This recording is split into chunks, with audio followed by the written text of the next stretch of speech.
Hello and welcome to another heads up. This will be the 20th. Why did I say heads up? So welcome to Momir. This will be actually be the 20th Momir we will be playing and recording. And I have no clue what the current score is. It doesn't actually matter either, does it? But yeah, I mean it is the 20th one that I make, which is something like a milestone. Nothing huge though. This will probably be the last one that I record for today, and I might even upload it today, maybe just tomorrow, we'll see. Because I'm going to the birthday party that I mentioned in one of the previous videos of my uncle, who turned 60. And when I went downstairs, I got me some soup, which is still standing in front of me, because dinner is always later, and normally we eat in like an hour. And I'll keep on talking, seeing that this guy is AFK anyway. I'll say hello and good luck, maybe with a noise that he wakes up. So they were thinking of a rhyme for the birthday card, and they bought him an old timer that needs some work. He's going on pension soon, so then he can the guy's here. And he can finally work on that, spend his free time on that, stuff like that. I think it's a really great idea. So we basically bought him some tools or some gear to work on it, to use, and that's what the rhyme is about. But basically, our mother said like, how much do you wanna put into it? Said how much it cost, and then like it's 270 euros for the card. Like what? 270 for a card? Yeah, it's more expensive than a bread, right? I really find that to be really weird that a stupid birthday card is more expensive than a bread. So in the future, when it's someone's birthday, I'll buy them a bread and write a message on the sack of the bread instead of just buying them birthday card. I mean, what use is their birthday card, right? I think my card from my birthday from mother is still lying here. It probably costs 270 as well or something.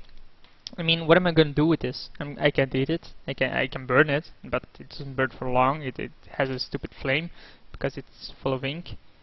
That's a pretty good card. So there's no use to it. It's only you. Start creature or player. Yep. Okay. So yeah, I mean, a bread is cheaper. It has a use. You can keep the sack if you want to keep it as a memorabilia. That's pretty useless card, so just 3 free damage. So yeah, in the future, if you think I'm correct, you can always just buy the person a bread instead of anything else. That is actually a really good card. It's almost indestructible. Obviously, if I do block it, I get to draw a bunch of cards, but eventually I will deck. And there's no point in attacking with that, right? I can block it with a 2-2. Obviously not gonna block with a 3-3, I'm not an idiot. Swans is something I played in Standard when it was with Pyroclasm and stuff like that. I think it's a really cool card. Swans of Brinagle, that is. You had, what did you have? You had Incinerates, you had 2 Banefires, you had 4 Pyroclasms, 3 Volcanic Fallouts.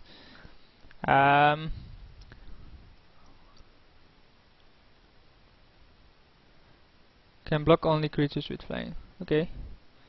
I can't. Is it each player? Each opponent. Wow. That's annoying. Obviously I could have sacrificed 3-3, but I want to draw 3 cards from it. He's attacking with a 1-4 again. Obviously I can just keep on blocking this. And make I'm not gonna drop the island just because of island walkers. And island home, stuff like that. There's no point in it. I'm gonna discard the forest.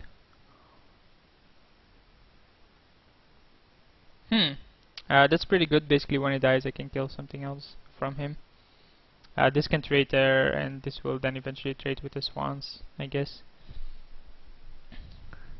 There's not much that will do damage to his own swan, so that's fine. That's a monster. 6 mana 6/6, and it allows you to draw cards. I mean, what am I supposed to do against that? I can trade here, but then this keeps coming through, so I guess I'll trade here, keep up a black just to keep his monster at bay, and we'll make a 6-drop instead.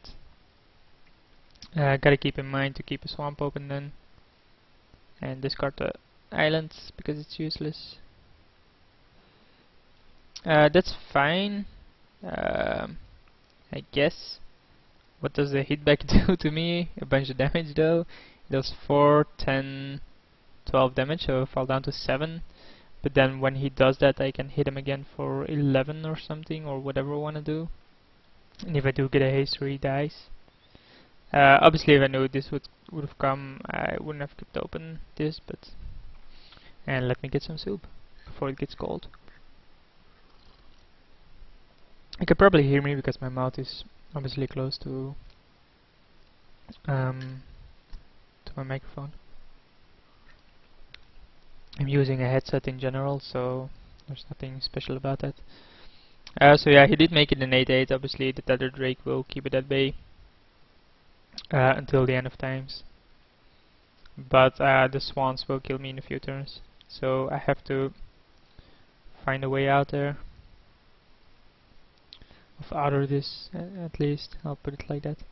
And this will keep on growing, so it's really a really big creature to deal with. I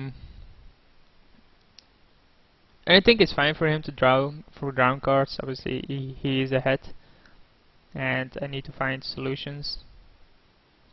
And there's no point in making something like an 8-drop and then lose the game. I get a 10/10. It doesn't actually offer me anything. I'll just attack with this because then... No, I can attack with both of these, then put pressure. He can attack back, but if he has a haste, I want to keep this behind, so I'll just attack with the 5/5 for now.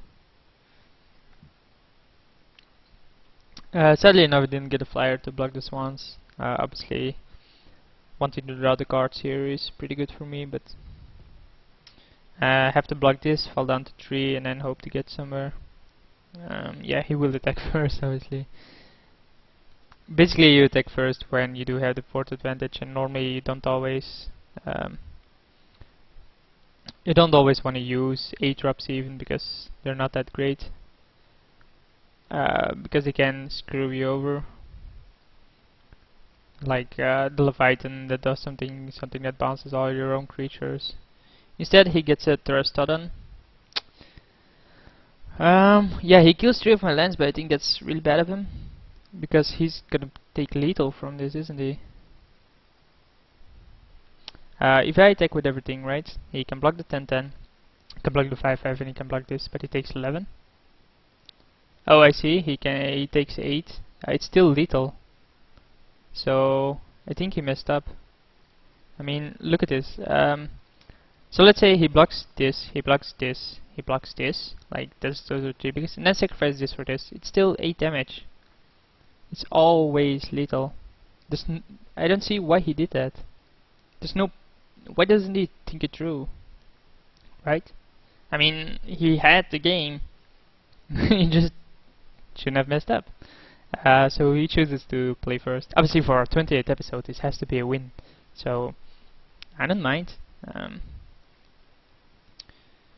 So yeah, if you ever want to give me something for my birthday, which actually was last week, so doesn't really matter now, does it? I want the bread. Yep. No, I think it's just something stupid, of course, that I came up with. But you may destroy target non-land permanent. Okay then. Bunkers.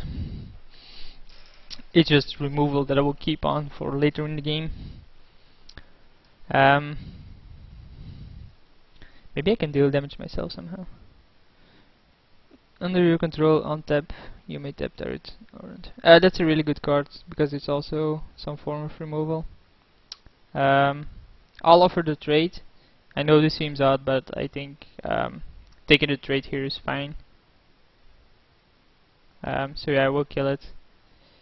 Of course, I want to use the ability. It may seem odd to do that, and it probably is odd, but I still think it's fine. It was a 2-3 on its own, and it was late game removal. While my 1-1 also was late game removal, it's a bit less reliable.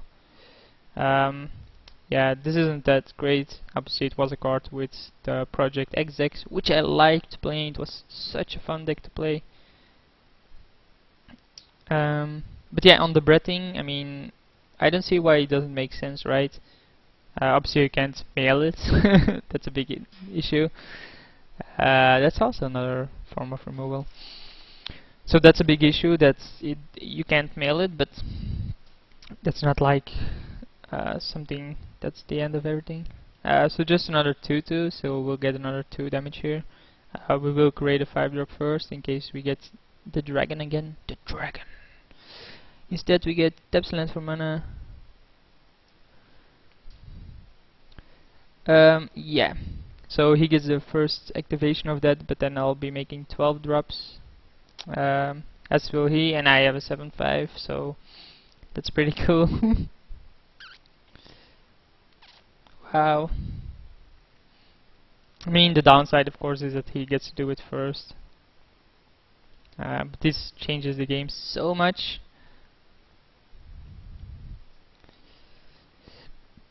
And maybe he messes up, I don't know. What's there? 12, right? I'm not sure.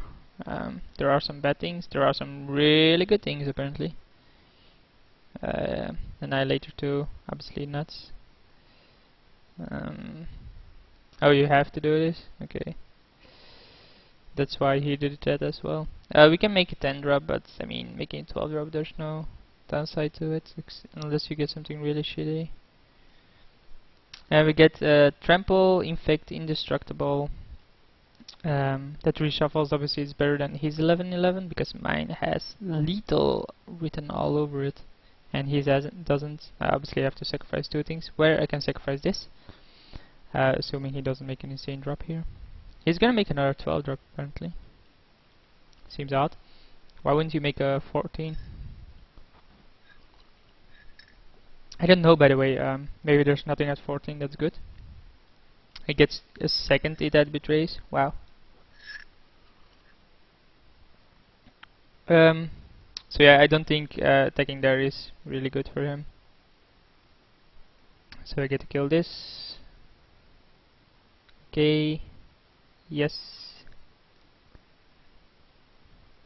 And then I block here, and then he's forced to block this, else he dies. Maybe he'll make the mistake here.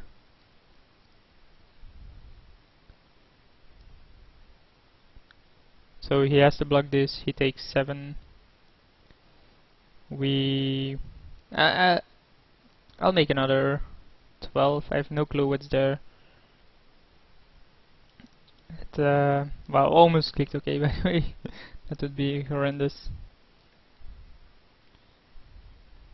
And we get maybe another Blightsteel cost. We get an that betray, so that's basically almost lethal, depending on what he gets. Just drinking some more soup. I mean, what can he get, right? That creates multiple tokens that blocks all of these 3 at a high cost. 15 has Emrakul, okay, 16 has Draco. He doesn't even try apparently. He doesn't even want to make an 8-drop or something, so he just conceded. So yeah, that was our 28th episode of Momir. We got a win yet again, which I'm glad about, and the message to take away from this is give people bread instead of a birthday card. See you for next one.